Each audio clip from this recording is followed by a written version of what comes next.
નમસ્કાર દર્શક મિત્રો, આજની વાત કરવાની છે એક મહત્વપૂર્ણ વાત છે, માટે દરેક ચાહક મિત્રોએ ધ્યાન દઈને સાંભળજો. એક પક્ષીની આ વાત કરવાની છે. તો ચાલો આપણે વાત કરીએ. પહેલાં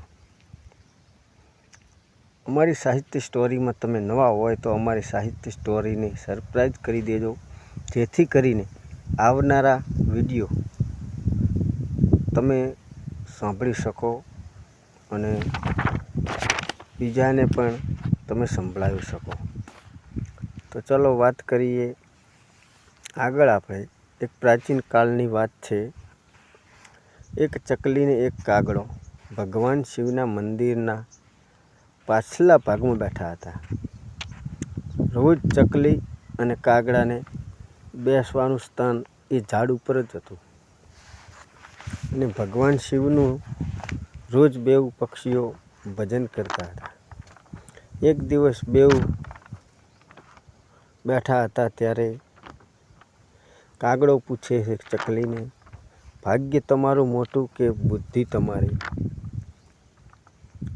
આ વાર્તા સાંભળવા જેવી છે. જો ધ્યાન દઈને જરૂર સાંભળજો. આ વાત જે કોઈ સાંભળે અને બીજાને સંભળાવે તેના બધા જ દુઃખ દૂર થાય. અને આ વાર્તા પાવન અને પવિત્ર છે. બુદ્ધિ અને ભાગ્યમાં કોણ મોટું, આ વાતનો ઉલ્લેખ થવાનો છે. તો તમે શાંત મન લગાવી અને આ વાર્તા સાંભળજો. એકવાર બ્રહ્માજીનો દરબાર ભરેલો હતો. તે સભા અઢળક ભરેલી હતી. તેમાં ભાગ્ય અને બુદ્ધિ પણ ત્યાં હાજર જ હતા. બ્રહ્માજીના દરબારમાં બેઠા હતા. બુદ્ધિ અને ભાગ્યની વાત ધીરે ધીરે આગળ ચાલે છે. ભાગ્ય કહે, જે કામ હું કરું તે કામ બુદ્ધિ નથી કરી શકતી. બીજી બાજુ બુદ્ધિ કહે છે, મૂર્ખ ના બનો. જ્યારે હું કોઈનો સાથ છોડી દઉં ત્યારે તે આદમી ગોંડો બની જાય છે અને છેવટે તેને મરવું પડે છે. તું ગમે તેટલો સાથ તેને આપે પણ મારા વગર તું કંઈ નહીં કરી શકે. તારે ભાગ્ય બોલે છે, અરે મૂર્ખ, બુદ્ધિ તું નથી જાણતી. જેનો સાથ હું છોડી દઉં, તું ગમે તેટલી એના ભેળી પણ રહે, એનું ભાગ્ય જો એના ભેળું ના હોય, શું તે ભાગ્યવાન થઈ જશે? ધનવાન બની જશે? ના, આવું કોઈ દી નહીં થાય. બ્રહ્માજીના દરબારમાં આવો ને આવો વિવાદ ચાલતો હતો. બેઉ જણ એકબીજાની સાથે લડવા માંડ્યા. બુદ્ધિ કહે, હું મોટી છું, અને બીજી બાજુ ભાગ્ય કહે કે હું મોટો છું. તું મારાથી કેવી રીતે મોટી હોય અને સદૈવ મોટો રહીશ? એવી બેઉ સામસામી વાતો કરતા હતા. ભગવાન ભોળાનાથ મનમાં વિચાર કરે છે, ભાગ્ય અને બુદ્ધિ જગતમાં એની જરૂર છે અને એકબીજાથી વધે છે તે સારું નથી. આનો જવાબ મારે બેઉનો સમજાવીને આપવો પડશે. બ્રહ્મદેવે ભાગ્ય અને બુદ્ધિને પૂછ્યું, તમે બેઉ કેમ ઝઘડો છો? ભાગ્ય કહેવા લાગ્યું કે બ્રહ્મદેવ, જે મનુષ્યનો સાથ છોડી દઉં તે મનુષ્ય શું કરી શકે છે? તે પોતાનું જીવન કાયમ ગરીબીમાં કાઢે છે. તેનું જીવન કોઈ સુખમય બનશે જ નહીં. આવું સાંભળી બુદ્ધિ બોલી, બ્રહ્મદેવ, ભાગ્ય ખોટું બોલી રહ્યું છે. જ્યારે હું કોઈનો સાથ છોડી દઉં, ભાગ્ય ગમે તેટલું મથે પણ તે મનુષ્ય મારા વગર કંઈ જ નહીં કરી શકે. ભગવાન ભોળાનાથે આ બેઉની વાત ધ્યાનથી સાંભળી અને મહાદેવ મનમાં ને મનમાં ધારણા કરવા લાગ્યા, આ તો એકદમ ગંભીર સમસ્યા લાગે છે. આ સમસ્યાનો ઉકેલ કેવી રીતે મેળવવો? પછી બ્રહ્મદેવ એમને કહ્યું, હે ભાગ્યદેવ, તમે તમારું પરીક્ષણ બતાવો, અને હે બુદ્ધિદેવ, તમે પણ તમારું ઉદાહરણ આપો. તમે ઉદાહરણ આપો જેથી મને ખબર પડે કે કોણ મોટું છે, બુદ્ધિ મોટી કે ભાગ્ય? ભાગ્યદેવે કહ્યું, જેવો તમારો આદેશ, હું એમનું પાલન કરીશ. તમે મારી વાત માની લો કે બુદ્ધિ મારાથી કોઈ દી મોટી નથી.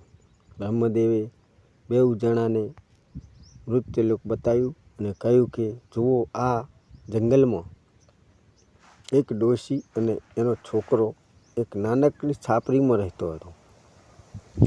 તે ખૂબ જ ગરીબ હતો. તેને ખાવાના પણ ફાંફા પડતા હતા. તમે બેઉ જણા, ભાગ્ય અને બુદ્ધિ, તમારા શક્તિઓનો ઉપયોગ કરો.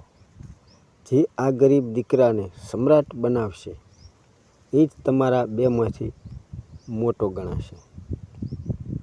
બ્રહ્મદેવની વાત સાંભળી ભાગ્યદેવ કહેવા લાગ્યા કે હે પરમ પિતા, આ તો મને નાનકડી વાત લાગે છે.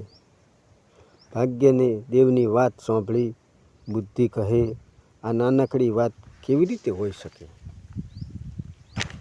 જ્યાં સુધી હું તેનો સાથ નહીં આપું ત્યાં સુધી આને કોઈ દી રાજા નહીં બનાવી શકવા. ભાગ્ય કહે, બુદ્ધિ, તને ખબર નથી, હું તેનો સાથ આપીશ તો રાજા તો નોય રાજા, મહાન સમ્રાટ બનાવી દઈશ. ભાગ્યની વાત સાંભળીને બુદ્ધિ કહે, તો ઠીક છે, તો આપણે બેઉ આ ગરીબ પરિવાર ઉપર આપણી શક્તિઓનો ઉપયોગ કરીએ. આનાથી આપણા બેઉનો ફેંસલો થઈ જશે. આમાં જે જીતશે તે મોટો અને શ્રેષ્ઠ ગણવામાં આવશે. ભાગ્યદેવ તો પોતાના ઉપયોગ કરવા પેલા ગરીબ પરિવાર સાથે જાય છે. બીજી બાજુ બુદ્ધિ તેને સાથ છોડીને બાજુએ આવી ઊભી રહી છે. બુદ્ધિએ સાથ છોડ્યો ને તરત જ એ છોકરો ગરીબ ગોંડો કેલો બની ગયો, પાગલ અને મૂર્ખ બની ગયો. બીજી બાજુ ભાગ્ય પોતાનું કામ શરૂ કરે છે. ભાગ્ય જોવે છે કે આ વ્યક્તિ પાસે કંઈ જ નથી. તેની પાસે એક નાનકડી ઝૂંપડી છે, માત અને 3 બકરીઓ છે. તે બકરીઓ માટે ઝાડના પાંદડા લાવીને નાખે છે અને બકરીઓ ખાય છે. ભાગ્યને પોતાનું કામ કરવાનું ચાલુ રાખ્યું. જ્યારે ગરીબ છોકરો જંગલમાં નીકળ્યો, તે રસ્તા ઉપર સુંદર જોડોની જોડ પગમાં પહેરવાના ચંપલ સોનાના મૂકી દે છે. બસ એ ચંપલ જોઈ પગમાં પહેરવા છોકરાને જોઈતા હતા જ, અને તે ચંપલ કાયમ જે જતો એ માર્ગ ઉપર મૂકી દે છે. ગરીબ છોકરો તો ધીરે ધીરે પોતાના રસ્તે બકરીઓ લઈને નીકળ્યો અને માર્ગમાં સોનાના ચંપલ પડ્યા જોયા. તે રાજી થઈ ગયો અને પોતાના પગમાં એ સોનાના ચંપલ પહેરી લીધા.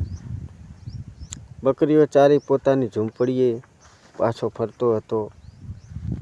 કામકાજ તેને આડીએ રોજનું સવારે જાય બકરીઓ ચારવા અને પાછો આવે.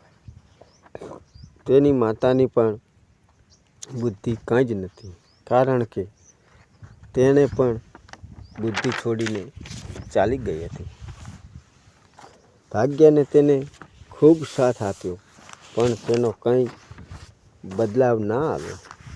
તે વિચાર કરે છે કે મારે તો તેને રાજા બનાવવો જ છે, પણ આ છોકરો તો મૂર્ખ અને પાગલ જેમ મને લાગે છે. આ બધું જોઈ રહી બુદ્ધિ બોલી, હે ભાગ્ય, શું તું નથી જાણતો કે મેં તેના સાથ છોડી દીધો છે? જ્યારે હું કોઈની સાથ છોડી દઉં ત્યારે તે વ્યક્તિ એકદમ આવો જ વ્યવહાર કરે છે. ભાગ્ય બુદ્ધિને કહે, હું પણ જોઉં છું કે તું શું કરીશ. બાજુના દેશમાં એક રાજા રહેતો હતો. તે એક મોટો સોદાગર હતો, વ્યાપારી હતો.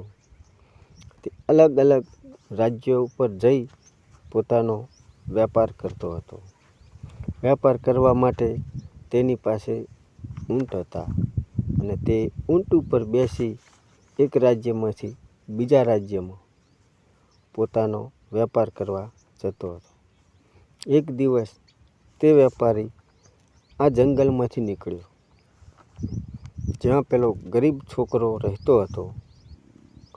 ત્યાં ઊંટ ઉપર વેપારી નીકળ્યો અને છોકરાને જંગલમાં જોયો અને છોકરાના પગમાં પેલા સોનાના ચંપલ જુએ છે, પણ તેને એવું થાય છે કે આ ચંપલ સોનાના છે. છતાં આ છોકરાને કોઈ આ ચંપલની કદર લાગતી નથી.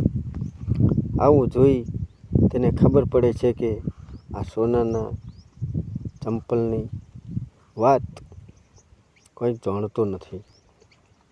વેપારી ઊંટ ઉપરથી નીચે ઉતરીને કહે, ભાઈ, આ ચંપલ ક્યાંથી લાવ્યો છે? પેલો ગરીબ છોકરોએ બતાવ્યું કે આ જંગલના રસ્તા ઉપર મને ચંપલ મળ્યા છે. વેપારીએ પૂછ્યું કે તું આ ચંપલ વેચવા માગે છે? છોકરો કહે, જરૂર વેચી નાખીશ. આને પહેરીને મને ઘણો સમય થઈ ગયો છે, પરંતુ આ ચંપલ તૂટતું જ નથી. આ તો ઘણા સમયથી આમને આમ જ છે. પેલો વેપારી કહે, આ ચંપલ સોનાના મને આપી દો ને જે જોઈએ તે મારી પાસેથી તમે માગી લો. પેલો ગરીબ છોકરોએ કહ્યું, મને વધારે કંઈ નહીં, પણ 1 મણ અનાજ આપવું પડશે, જેનાથી મારું અને મારી માતાનું ભરણ પોષણ ચાલે. પેલા વેપારીએ 1 મણ અનાજના બદલામાં સોનાના ચંપલની જોડ ગરીબ છોકરા પાસેથી લઈ લીધી અને 1 મણ અનાજ આપી પાછો પોતાના ઊંટ ઉપર બેસી ધીરે ધીરે આગળ ચાલે છે. ત્યારે બુદ્ધિ ભાગ્યને કહે છે, તારા ચંપલના 1 મણ અનાજના આટામાં જાય છે. બુદ્ધિ કહે, તું મારા વગર કંઈ જ નહીં કરી શકે. બીજી વખત પણ ભાગ્ય પગમાં પહેરવાના ચંપલ હીરા જવેરાતવાળા વળી જંગલના માર્ગમાં મૂકી દીધા. પેલા ગરીબ છોકરાને તો વળી બીજી જોડ મળી આવે છે અને તે મનમાં વિચારે છે કે આ પણ રાજાને આપું. એમ વેપારી રાજાના મહેલમાં જાય છે અને કહેવા લાગે છે, સોનાના ચંપલ હું તમારા માટે લાવ્યો છું. આ તો સુંદર હતા.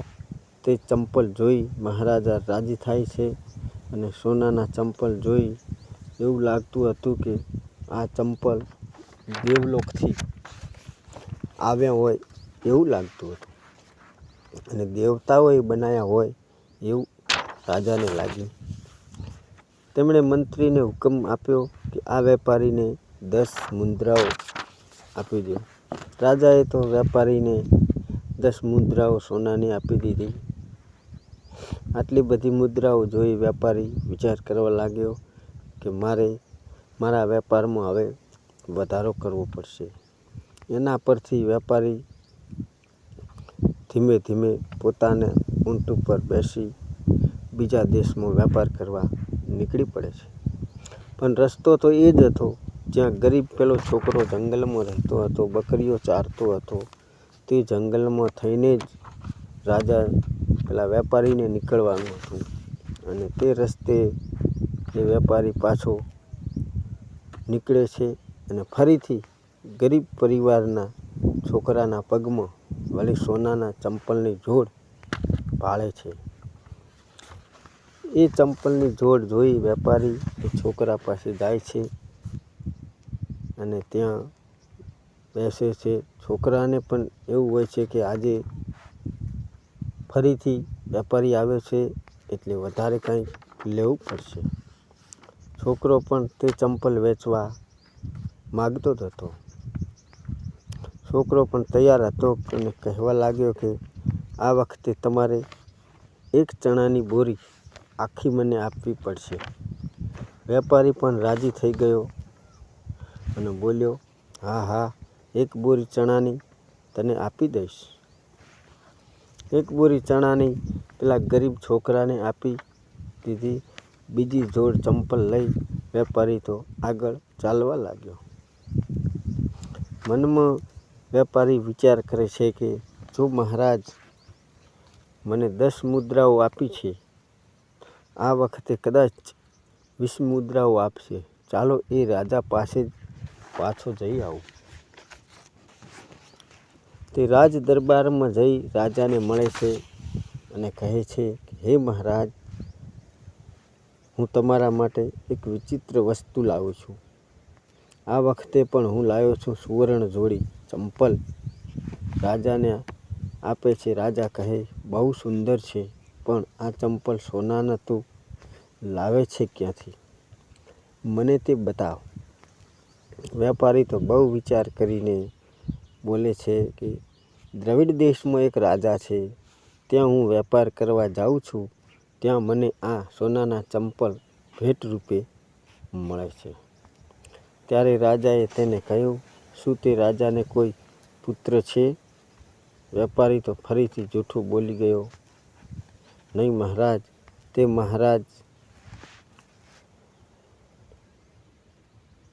મહારાજના જ વિવાહ હજુ બાકી છે. તો સારું, તમે જઈ એ રાજાને પૂછો કે આ રાજાની કુંવરી સાથે વિવાહ કરવાની માગણી કરો. અને વેપારી તો રાજાની વાત સાંભળી એને લાગ્યું, હવે તો હું બરોબર ફસાઈ ગયો લાગુ છું. રાજાએ તો વેપારીને આદેશ આપ્યો અને ગમે તે કરી વિવાહની તમે માગણી કરી આવજો. વેપારી તો એ સાંભળી ઘરે આવ્યો. પછી પોતાના ઊંટ લઈ માલ ભરી વેપાર કરવા નીકળી પડે છે. અને વચમાં પેલું જંગલ આવે છે અને ગરીબ છોકરાની ઝૂંપડી પાસે જાય છે. ગરીબ છોકરો બોલે છે, આવો આવો વેપારી આવો. 2 જણા અરસપરસ વાતો કરવા લાગે છે અને છોકરાનું ભાગ્ય તો જુઓ. તે ઉઠીને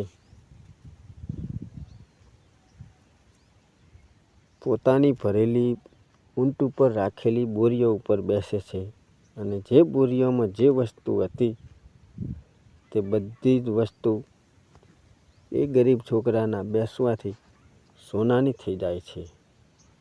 આ જોઈ વેપારીને એવું લાગે છે કે આ તો કાં તો ભગવાનનો ભગત હશે અથવા કાં તો જાદુગર લાગે છે.